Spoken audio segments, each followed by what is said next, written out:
वीर में असाधारण स्तर की शक्ति है। आप लोग इसे जेएनयू की चादरों पर फैला रहे हैं, ठीक है? ठीक है। अगर आप इसके साथ ये कर रहे हैं तो यह आपकी मजबूरी है।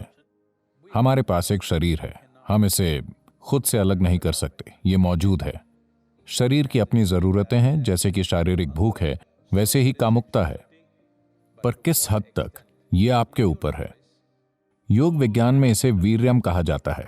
यह सबसे शक्तिशाली चीजों में से एक है। जाहिर है यह शक्तिशाली है, अगर आपको खोजना आता हो तो।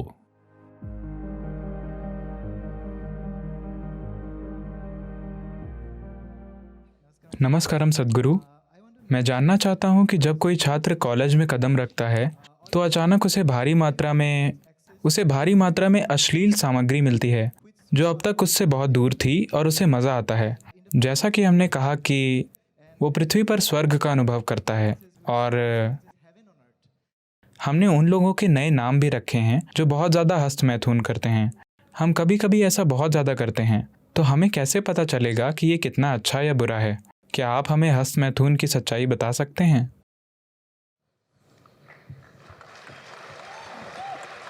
ओह, ये एक लोकप्रिय प्रश्न लगता है।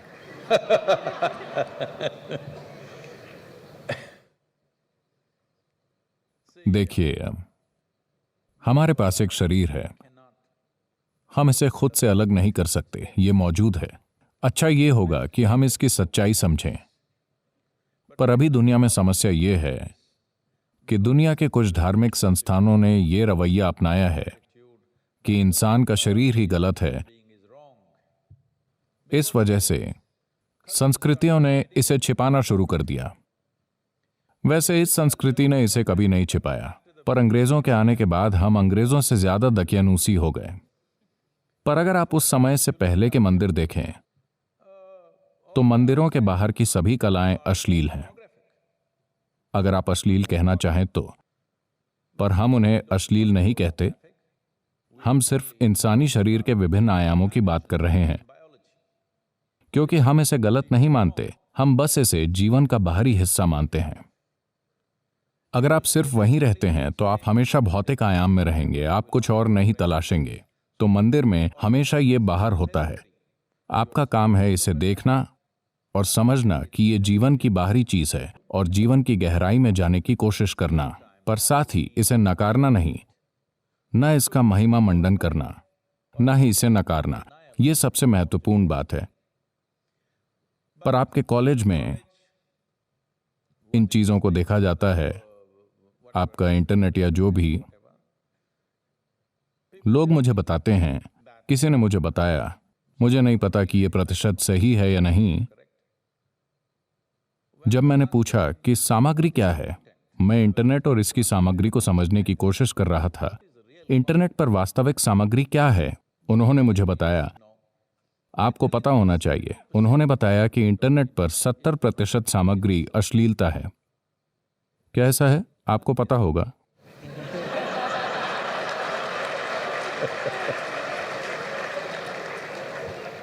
क्या कोई इस पर पीएचडी कर रहा है? उन्होंने मुझसे कहा 70%। मैंने कहा 70% अश्लील चीजों का होना गलत है, और ये एक बीमारी है। अगर ये एक छोटा प्रतिशत हो तो ठीक है। 70% एक तकनीकी मंच पर जहां लाखों चीजें हो सकती हैं, दुर्भाग्य से वहां अश्लीलता है। जीवन का सिर्फ जीव विज्ञान, ये बहुत दुर्भाग्यपूर्ण है, क्योंकि जब आप एक इंसान के रूप में आते हैं तो आपका शरीर आपके जीवन का मुख्य हिस्सा नहीं है, यह आपके जीवन का एक हिस्सा है। आपके दिमाग में इतनी क्षमता इसलिए है कि आपकी बुद्धि आपके जीवन का मुख्य हिस्सा बने, और अगर आप सचेत हो जाएं तो आपकी चेतना आपके जीवन का मुख्य हिस्सा बन जाती है। शरीर एक बैल का मुख्य हिस्सा है, ये उसके लिए ठीक है, वो बस यही जानता है। पर शरीर मानव जीवन का मुख्य हिस्सा नहीं होना चाहिए। ये हमारे जीवन का हिस्सा है, हम इससे इनकार नहीं कर रहे हैं।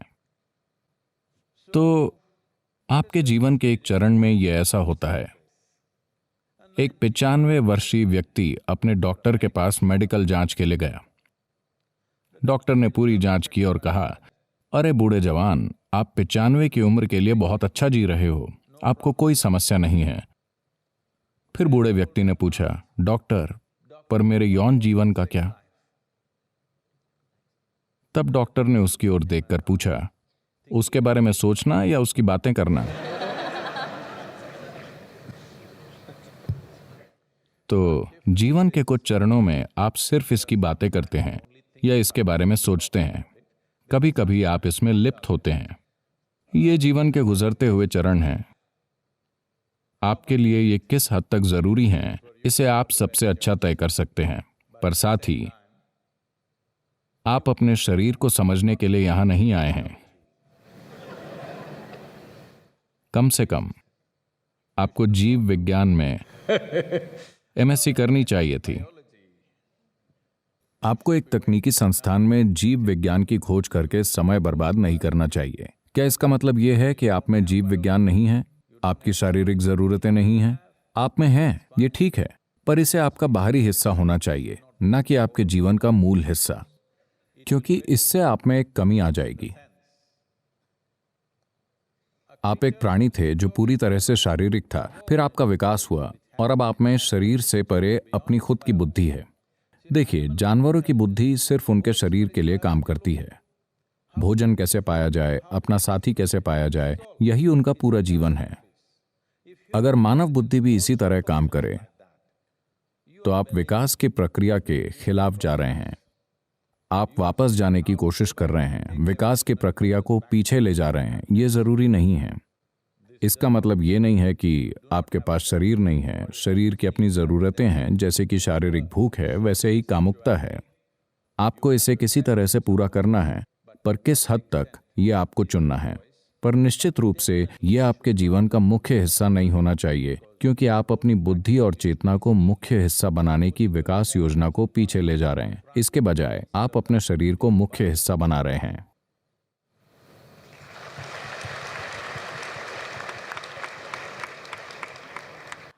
शारीरिक, मानसिक और आध्यात्मिक कल्याण के लिए मनुष्य का वीर कितना महत्वपूर्ण है? क्या वीर्य को बर्बाद करने से हमें आध्यात्मिक नुकसान हो सकता है? आप जानते हैं कि वीर्य आपके शरीर के अस्तित्व का आधार है, चाहे आप पुरुष हो या महिला, क्योंकि यह आपका 50% हिस्सा है। हाँ, हमारे पास त्वचा है, हमारे पास कोशिकाएं हैं, हमारे पास बाल हैं, हमारे शरीर के कई अन्य पहलू हैं, दिल, लिवर, किडनी, बहुत सी चीजें हैं। इन सभी कोशिकाओं में अपनी अलग अलग शक्ति है। But semen is of an extraordinary level of potency, it can create a whole new life. पर वीर्य में असाधारण शक्ति है, ये एक नया जीवन बना सकता है। आज आप एक उपकला यानी एपिथेलियल कोशिका लेकर प्रयोगशाला में बहुत कुछ कर सकते हैं और शायद हम आपका क्लोन बना सकते हैं, ठीक है? तो क्षमता यहां भी है, पर उस तरह की क्षमता नहीं है जितनी कि उस कोशिका में है जिसे आप वीर्य कहते हैं। तो यौगिक संस्कृति में इसे वीर्य कहा जाता है। वीर्य का एक अर्थ वज्र भी है, जिसका अर्थ है स्थिरता या हीरा, Stability or diamond, which is the hardest thing. जो सबसे कठोर चीज है। तो मानव शरीर में वीर्य को वज्र के समान माना जाता है। इसका मतलब है कि ये सबसे शक्तिशाली चीजों में से एक है। अगर आप इसका उपयोग करना जानते हो तो इसके उपयोग का एक तरीका है कि आप इससे बच्चे पैदा कर सकते हैं। ये एक बात है। अगर आप ये सवाल इसलिए उठा रहे हैं क्योंकि आप लोग इसे जेएनयू की चादरों पर फैला रहे हैं, Okay. अगर आप ऐसा कर रहे हैं, आप जो कर रहे हैं वो कर रहे हैं, जिसे नैतिक रूप से आंका नहीं जाना चाहिए। मुद्दा ये नहीं है, सवाल ये है कि आपकी मजबूरी किस स्तर पर है। इस शरीर की किसी भी चीज से क्या हम एक अलग स्तर का काम कर सकते हैं? बिल्कुल। सिर्फ वीर्य ही नहीं, इस शरीर की हर चीज को रूपांतरित किया जा सकता है। देखिए, मान लीजिए मैंने आप सभी को सूप बनाने की सामग्री दी। आप सभी को वही सूप बनाने की सामग्री दी। क्या आपको लगता है कि आप सभी एक ही सूप बनाएंगे? नहीं, आप 500 किस्मों के सूप बनाएंगे, हालांकि सामग्री एक ही है। अभी हमारे साथ यही हुआ है। हम सभी मौलिक रूप से एक ही सामग्री हैं, पर देखिए हम में से हर एक कितना अलग है। अलग अलग सूप। अगर मैं आपको सूप बनाने की सामग्री दूं, तो आप एक शानदार सूप या एक घटिया सूप बना सकते हैं। ये इससे तय होगा कि आप में कितना कौशल है ना? तो ये हर बात पर लागू होता है, न सिर्फ वीर्य पर। आपके शरीर और आपके मन के हर आयाम को आप किसी जबरदस्त चीज में बदल सकते हैं या इसे औसत दर्जे का या एक गंभीर समस्या बना सकते हैं।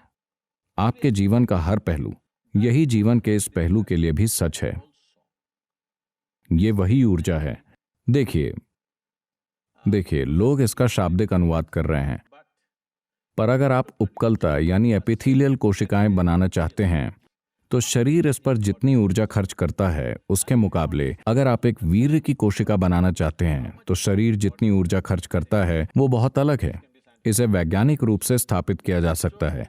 इसलिए जब आप इतनी ऊर्जा का निवेश कर रहे हैं तो जाहिर है कि अगर आपको खोजना आता हो तो इसमें क्षमता है। लेकिन क्या आप में खोजने की क्षमता है? क्या आप खोज करने में सक्षम हैं? क्या आपके पास ऐसा करने के लिए जरूरी साधना और मार्गदर्शन है?